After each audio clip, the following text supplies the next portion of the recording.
The Fed doesn't have any money. It's losing money itself. The Fed is getting bailed out by the Treasury because the Fed doesn't have any money. But then again, neither does the Treasury. So the Federal Reserve has to print money to give it to the Treasury to bail itself out.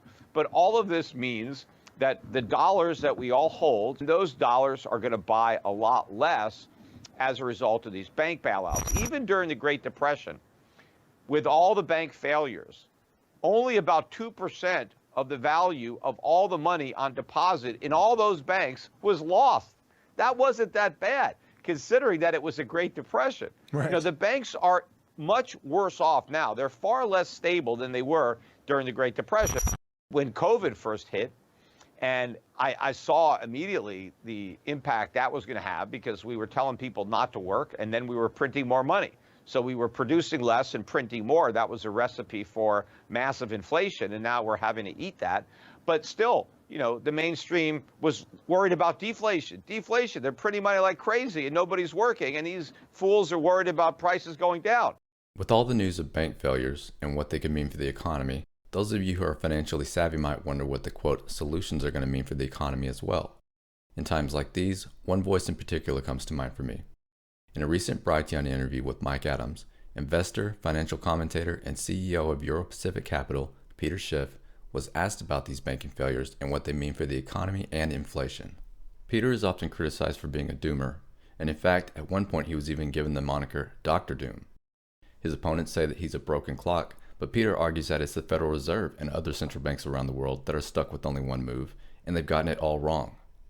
Love him or hate him, Peter Schiff is well known at this point for being very good at spotting the signposts of a failing economy. Stick around to the end of the video to hear Peter's latest prediction of the financial road ahead, what too big to fail really means this time around, as well as some steps that you can take to avoid the erosion of your future purchasing power. I tend to agree with Peter on the fundamental issues of the current banking crisis and the economy in general, but what's your take? Let me know in the comments below. And while you're at it, please like this video, subscribe, and turn on notifications so you don't miss any future videos. When are we going to be paying double for groceries compared to today, roughly? Oh, I mean, soon, I think. I mean, we're already paying double for a lot of the things at the grocery store. You know, you look at certain prices and they've gone way up. But this latest round of bank bailouts is going to cause tremendous inflation, because where is the Federal Reserve getting the money to bail out all these banks? President Biden made a big deal about reassuring the public that, you know, the taxpayers aren't going to have to pay for this. Well, technically, I guess it's not taxes that are going up in the traditional sense. It's inflation that's going to go up. These bank bailouts aren't free, right? And they're not going to be paid for by the banks themselves. They're getting the bailouts. They're not going to pay for it. You know, it's the American public that's going to pay for it. But the way they're going to pay for it is through inflation, because the Federal Reserve is going to have to create out of thin air trillions of new dollars and add it to the money supply. Yep. It's going to give the dollars to the banks, and the banks are going to give the Fed their treasuries and their mortgage-backed securities, except they're going to give the Fed maybe 60 or 70 cents worth of treasuries and mortgage-backed securities, and they're going to get a dollar, right? They're not going to get the market value for those securities, which is what we would get if you or I were dumb enough to buy U.S. treasuries, you know, 20, 30-year treasuries a year or two ago when they were yielding 1%. If we were dumb enough to buy them, and then we wanted to sell them, you know, we could only get maybe 70 cents on the dollar, 60 cents on the dollar. But the banks that were dumb enough to buy them, they could get 100 cents on the dollar from the Fed. But the Fed doesn't have any money. Yeah, and the Fed doesn't have any money. It's losing money itself. The Fed is getting bailed out by the Treasury because the Fed doesn't have any money. But then again, neither does the Treasury. So the Federal Reserve has to print money to give it to the Treasury to bail itself out. But all of this means that the dollars that we all hold, I mean, I don't hold them because I get rid of them as fast as I get them, but the average American has got dollars, and those dollars are going to buy a lot less as a result of these bank bailouts. So you know, when Biden or anybody in the government or in the media says, oh, the government acted prudently, we've saved the day, we've reassured that your bank account is safe. Nobody's bank account is safe. You know, when the government tells you that your bank account is safe, it's because it's not. And the reason it's not safe, it's not because the banks are going to fail. The government has already said, we're not going to let them fail. Now, that's a mistake. They should let insolvent banks fail. That's how capitalism works. But, you know, we don't have that anymore. We have socialism. And so the insolvent banks won't fail. They're going to be propped up with inflation. But what that means is every single bank account in the country, even the people who are banking with solvent banks, their accounts are going to lose tremendous value because the money in their accounts is going to lose its purchasing power through inflation. So no bank account is safe. Everybody with a bank account is going to experience substantial loss of purchasing power. And so the smart thing to do is to withdraw your money from the bank. I mean, your savings, I mean, you got to keep short-term there to pay your bills. But money that you don't need for a year or 2 or 5 years, whatever, don't leave it at a bank because you're guaranteed to lose because prices are going to go way up. So you should pull your money out of the bank and do something else. Buy gold, buy silver. That's a better savings vehicle than fiat currencies, or invest, you know, get into stocks. I buy foreign dividend paying stocks for my clients, value stocks. You know, some people buy real estate, but what you can't own is dollars or, you know, a bank account because you're going to lose. Peter, I really want to ask you today about your take on what's happening with Credit Suisse and also the First Republic bailout in the United States. But first, Credit Suisse, you know, the Swiss National Bank has said they're going to step in with however much money is needed to prevent this thing from collapsing. Seems like the same plan that the Fed has for printing money in the U.S. What's your take? Well, I don't think any banks should be bailed out. The fact that banks are bailed out is the problem. We've set a precedent and created a moral hazard by bailing out banks. And because everybody expects a failed bank to be bailed out, the banks take a lot more risk than they would take in a world where they weren't going to be bailed out. I mean, why should we create a special privilege for banks? Why is it that if a bank is in trouble, it qualifies for a federal government bailout? I mean, where in the United States Constitution does it authorize the United States government to bail out failed banks? It doesn't. I mean, that's not a role of the U.S. government. I want bad banks to go out of business.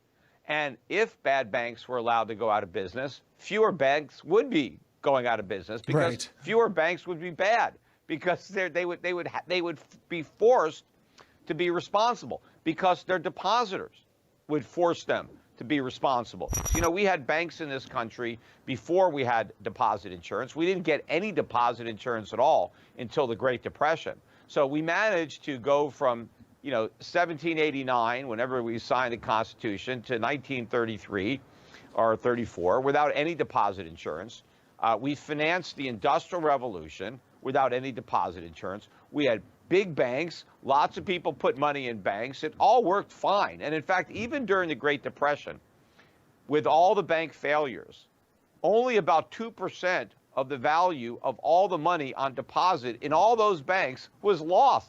That wasn't that bad, considering that it was a Great Depression. Right. You know, the banks are much worse off now. They're far less stable than they were during the Great Depression because back then the market was regulating the banks. Now you've got the government regulating the banks, and it's much worse regulation. And of course, you've got this moral hazard because people just put their money in any bank, and the banks know. The banks know that people don't care what they do with their money, you know, because it's all guaranteed by the government. So this is a mistake. You know, the Swiss government, everybody thinks you can't let a bank fail. And, you know, the problem is because of the attitude that no bank could fail, that's why all these banks are so big. You know, all these banks that were designated as too big to fail in 2008. Well, they're all way bigger now. Maybe we should have let some of them fail. That we would have been better off instead of making them so much bigger. Yeah. Now they're really too big to fail. But the thing is, they're too big to exist then if they're too big to fail because everything has to be able to fail. Has anybody apologized to you yet? Because you were right. You were right. You were right. Maybe you were a little bit later, but you're still right about exactly what's going down. Well, anybody? The only people that apologize. So in 2009, right, Ben Stein apologized to me. He was one of the guys that was kind of laughing at me and making fun of me in 2007 and, you know, stuff like that. So Ben Stein apologized. That was a long time ago. But I forget most people haven't apologized. I mean, they still make fun of me. They still think I'm wrong or I'm just a stop clock. But the stop clocks are the people who have been bullish for the last 15 years or even longer because they didn't understand the problems underlying the economy. They didn't understand all of the mistakes that the Fed has made and what the consequences of those mistakes will be. The problem is I see this so clearly and so far in advance that if it takes a long time for everybody else to figure out what I knew from the beginning, they think I'm wrong all those years. Right. I'm not. They're wrong all those years. I'm just right. It's just because so many people are wrong, that's what allows it to continue for such a long period of time. You know, the bubble gets bigger and bigger and bigger because nobody knows that it's a bubble, except the guys that are on the outside looking in saying it's a bubble, it's a bubble. But, you know, now the air is coming out and people don't understand it. I mean, and when COVID first hit, and I saw immediately the impact that was going to have because we were telling people not to work and then we were printing more money. So we were producing less and printing more. That was a recipe for massive inflation. And now we're having to eat that.